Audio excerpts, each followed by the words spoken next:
Welcome everyone.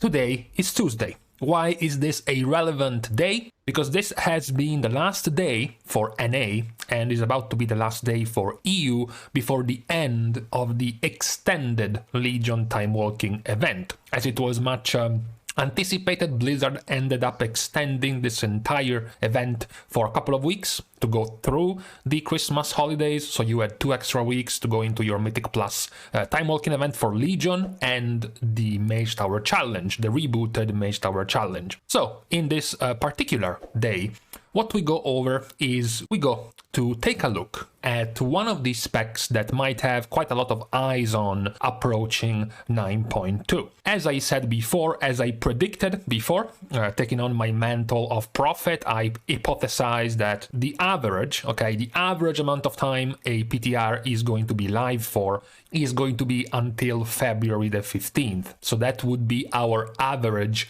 timeline for a 9.2 patch. And, close enough, soon enough, we're going to start having the usual process that is going to hit players right before a new patch comes in. They will start seeing balance changes, balance tuning, further retouching of tier set bonuses available, perhaps some other things that are going to touch all the different specs, the Covenant legendaries perhaps as well, some of the conduits changes. So tier recrafting and simulations are going to start to go live. People are going to start wondering if they are making the right choice, playing a certain spec, playing a different one. Oh man, I was hoping for Unholy DK to be buffed in 9.1. It totally didn't happen. Am I going to risk playing 9.2 as an Unholy DK again, or should I start looking for some other spec, etc, etc. So for today, we're going to take a look first at healers. We're going to start with Restoration Shaman, not because it is one of the specs I play, but because it is and has been for quite a long time the overall most played healer.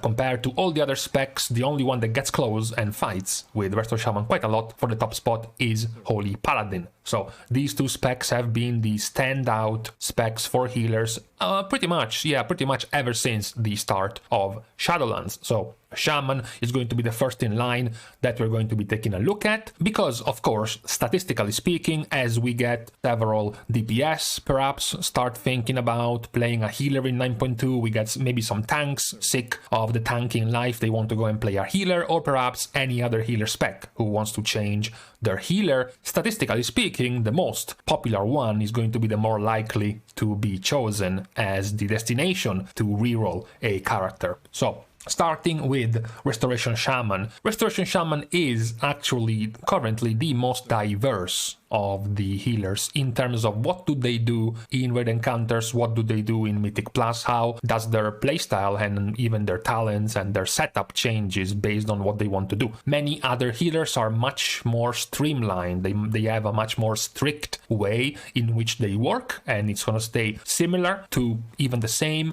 if they move to a different type of activity. So Restoration Shaman, on the other hand, has a more fluid playstyle. That could alone be a benefit. It could be a plus for players interested in playing Restoration Shaman, being able to change it up a bit whenever you want to play in a raid encounter, in a Mythic Plus setting, even in PvP, they change as well. So it could be refreshing, changing playstyles every now and then. It is what I would consider one of the strongest feats of Restoration Shaman.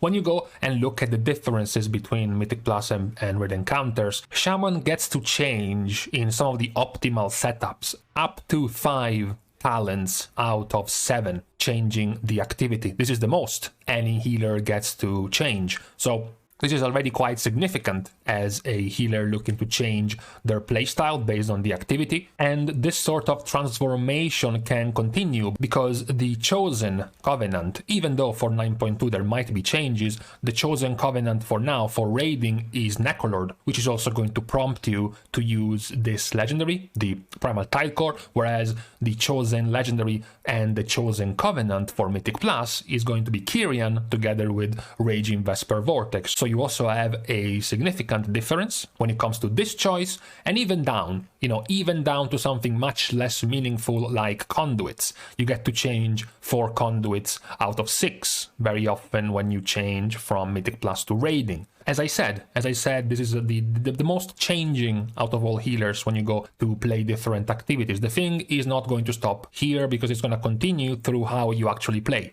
Because of course, yeah, it might sound cool to say, oh well, this spec is so fluid, it is so refreshing, I get to change all these things whenever I change activity to play in, but, if in the end you click the same buttons, does it really change anything? Does it really matter too much? And yeah, Restoration Shaman does change buttons going for different activities, because one of the more used buttons that you have to keep track of when you play, for example, in raid settings, you have to play with Healing Rain, you have to play with Wellspring, and you have to play with Earthen Wall Totem. These 3 together are usually going to be a third of your total healing. And these 3 abilities are things that you don't use in Mythic Plus.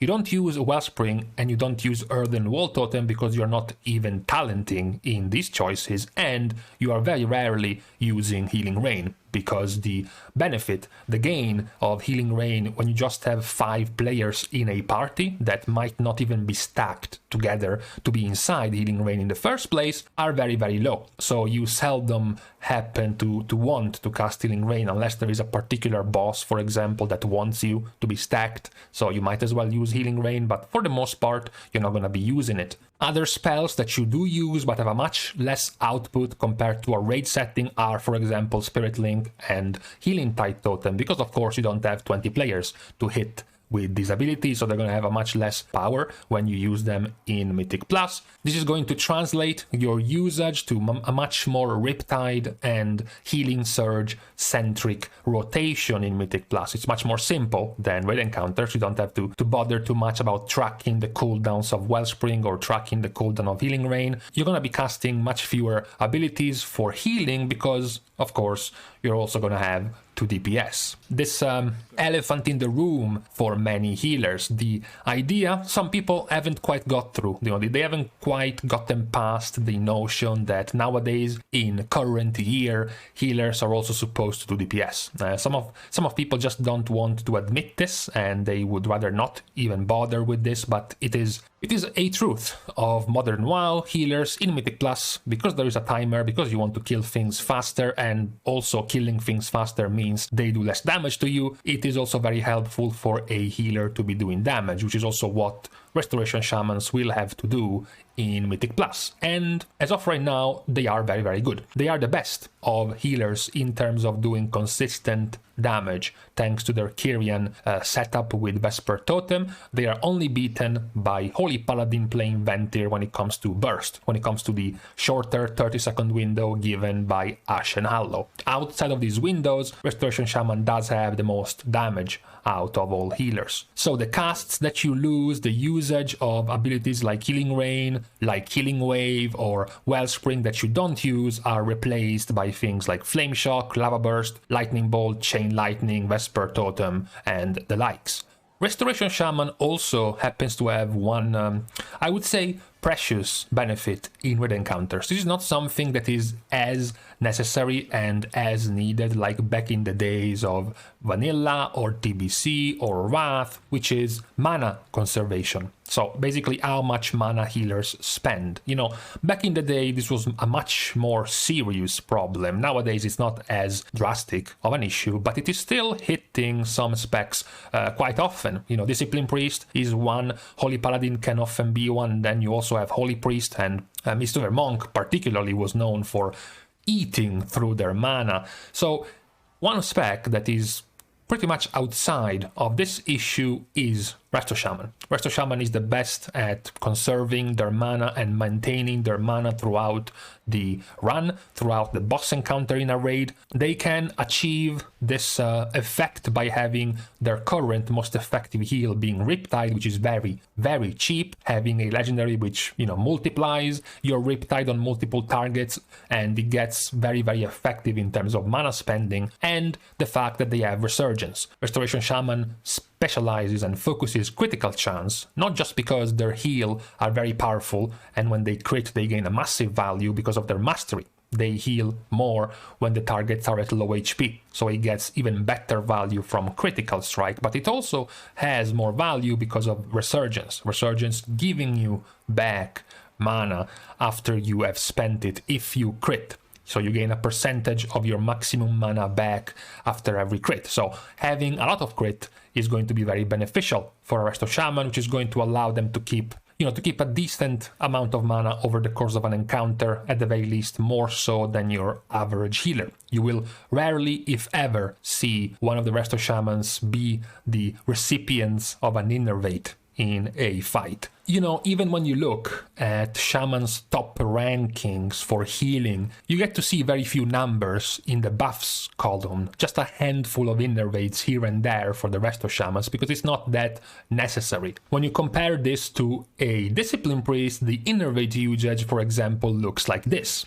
It's much more needed for a Discipline Priest than for a Resto Shaman, so that is also a quite good benefit. It doesn't require that much experience either. It's not that the low mana consumption of a Shaman is because you have to be a master of the spec yourself. You just need to cast very few chain heals and very few healing surges, and that's gonna keep your mana rather healthy compared to other specs. This is, of course, a very powerful benefit when it comes to raiding, and it's not that necessary, it's not that huge in Mythic Plus, because Mythic Plus gives you the very welcome, for some specs, ability to go out of combat every other pull, every other trash pack, so you have a much easier time spending loads of mana every pack or so and then get your mana back. This new season also gave you a possible anima power upgrade for your healer to gain even more mana in combat, so it's even easier for you to keep up your mana. So this whole mana regen of the Shaman being very good in raids is not as effective in Mythic Plus. It's not really the reason why Mythic Plus Resto Shaman rose through the ranks as a quite effective healer. The reason, of course, is damage. That's it. A lot of times people mention the utility of a Resto Shaman, the ability to use a lot of different things, like a very short, the shortest interrupt in the game, 12-second interrupt, and it is also ranged, which is very good. They can also have an AoE stun in the Mythic Plus setup. If you hit 5 enemies and you have the conduit, it's gonna have basically a 30-second cooldown. It can have Earth Grab Totem to root enemies, for example, spiteful enemies. It can have things like Wind Rush Totem, it has Bloodlust, it has Purge. So a lot of times people mention the utility of Resto Shaman, but the main rising part of a Resto Shaman toolkit for Mythic Plus has been the damage. This is thanks to a solving of an issue of Resto Shaman, which they have had forever. This was back in the days, for example, of BFA, where Resto Shaman was definitely not a popular healer in Mythic Plus. The problem was always the same. Resto Shaman could get quite a lot of damage. In fact, if you put all the healers in front of a target dummy, probably by the end, Resto Shaman was one of the specs that could get to the top of the most damage done. But there was a problem. As a healer, I know you might not like it, I know it might be annoying, but sometimes you also have to heal, which means that your damage only matters when you can do it while healing. And this was the crux of a Resto Shaman. They did have a lot of damage, they could do a lot of damage, but they had to stop healing. That was the main problem. Back in the days of BFA, when Resto Druid was all the rage in Mythic Plus, they could just blanket the party with HOTS and then go into feral form and DPS that way while their HOTS continue to heal. Paladin has their damage ingrained in their rotation, even to a lesser degree a Discipline Priest and even a Fist-weaving Mistweaver Monk, but a Resto Shaman had nothing. They had a very weak Riptide heal over time. They could try to use Healing Rain on the ground, perhaps the healing of Earth Shield, but then it was very, very poor. While they were casting their Lava Burst, their Lightning Bolt, their Chain Lightning, the healing was very, very minor. What has helped them a lot in this expansion was, first of all, the ability to summon the Earth Elemental with the Earthquake attached to the Elemental. This was the first step towards Resto Shaman rising to being a much more damage-heavy healer in Mythic Plus thanks to this legendary. Then it was the fact that the Riptide in particular was significantly buffed. Now your heal over time of Riptide and even the instant healing of Riptide was much, much stronger, which meant you could just weave one Riptide every other damaging spell cast here and there and be able to keep up the party much better. Your much improved single target healing spell power coefficient of Healing Surge and Healing Wave, plus the Earth Shield being given as a default ability, no longer needed to be used as a talent, giving you 20% more healing on your tank, was also a very good help for the Resto Shaman healing, which allowed them to be able to cast more and more damaging spells in between their healing spells. Then, with the addition of the Covenant-specific legendaries, we went full circle, because we have now gotten the Raging Vesper Vortex legendary. This legendary allowed you to not only do damage, but also, as before, continue to weave in the damage and the healing together. It significantly empowered the effectiveness of Resto Shaman and the ability to continue to do damage as the party is taking damage and you need to heal them. This was able to shorten a very big weakness of the Restoration Shaman kit in Mythic Plus. As we pointed out, they already had the utility. What they were lacking was the damage and the ability to have strong, on-demand panic buttons for their tank. One of the other weaknesses of Resto Shaman in Mythic Plus was the fact that they don't really have a external defensive ability for their tank. They don't have Guardian Spirit, they don't have Pain Suppression, they don't have Blessing of Sacrifice, nothing like that. They have party and raid-wide abilities. Ancestral Protection Totem, Earthen Wall Totem, Spirit Link Totem, Healing Tide Totem are all designed to hit everyone. So when they were in danger of losing their tank, it's not that they had many dedicated buttons to save the tank. This expansion significantly buffed the single target healing of the Shaman in pretty much their entire kit, which made it much easier for a Shaman to keep up a tank without needing a proper cooldown. So all of this together has contributed to making Restoration Shaman a much more viable and at this point the strongest, together with Holy Paladin, healing spec in Mythic Plus. There are also good news or perhaps bad news, depending on how you want to see it, in 9.2.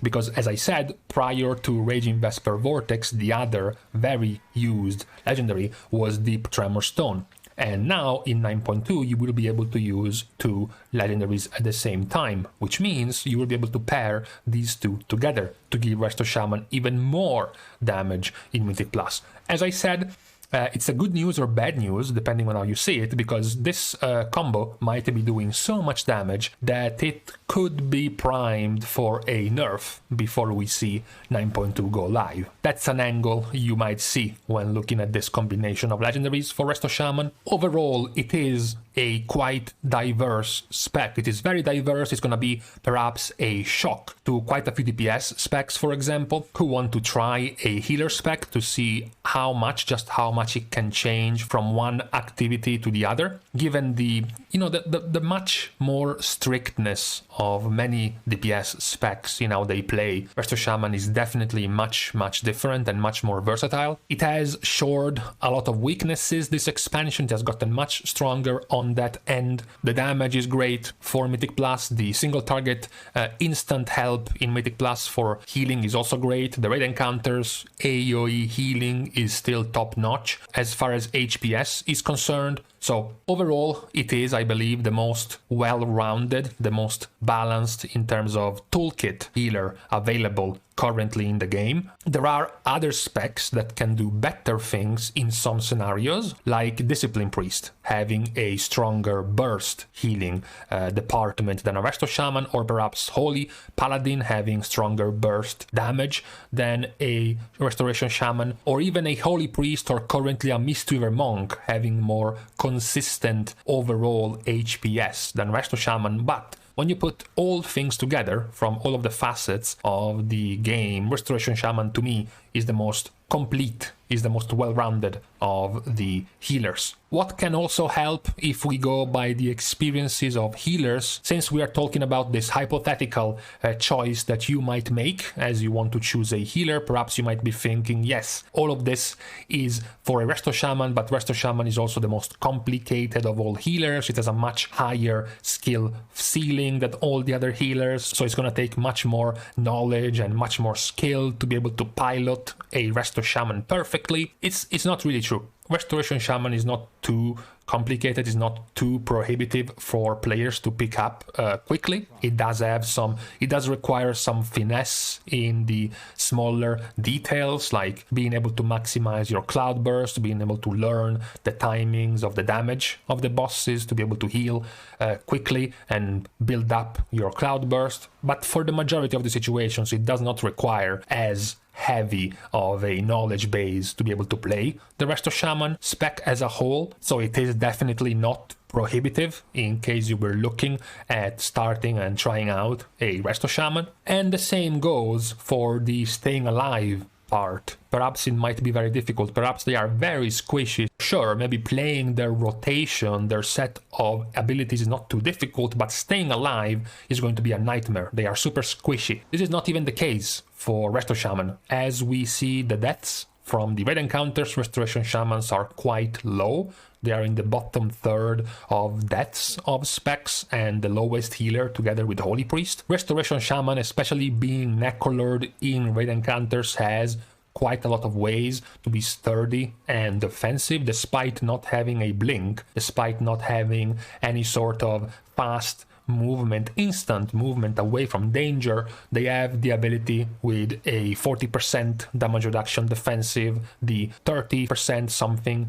from summoning your Earth Elemental, the Necrolord Absorb Shield you can use, the 20% damage reduction from your Ghostwolf form, the fact that they also naturally look for versatility as a stat. All of this together makes them quite sturdy, quite defensive overall, which also makes them quite healthy and quite stable in terms of raid encounters and in Mythic Plus as well. They are quite self-sufficient for the mechanics they have to survive in both type of PvE activities. Oh yeah, and I've been told people are also triggered in PvP at how well Resto Shamans can survive.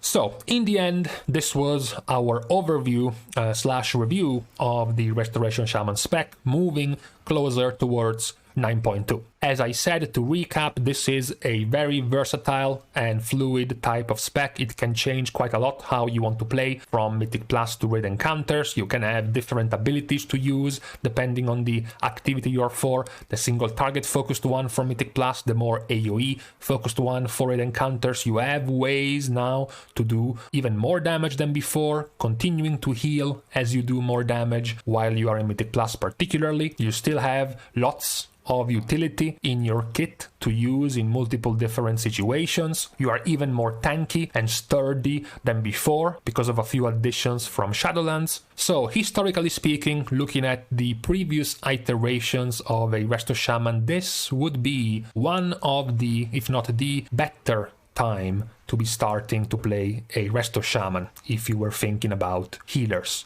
So, with this recap, we can stop for today for this reset Tuesday. Next, we're going to be going over perhaps another healer spec, being Holy Paladin, the other popular one, and then perhaps we might be starting to look into some of the more popular DPS specs. As usual, guys, thank you for watching the video and for supporting the channel. If you want to continue to do so, you can leave a like on the video, you can comment down below perhaps about which of the healers you were thinking about playing, if you were thinking about one in the first place, and also, guys, you can continue supporting the channel by subscribing as well. See you guys soon, and in the meantime, yes, one of the better moments for playing a Resto Shaman. However, we still need Gust of Wind back, please.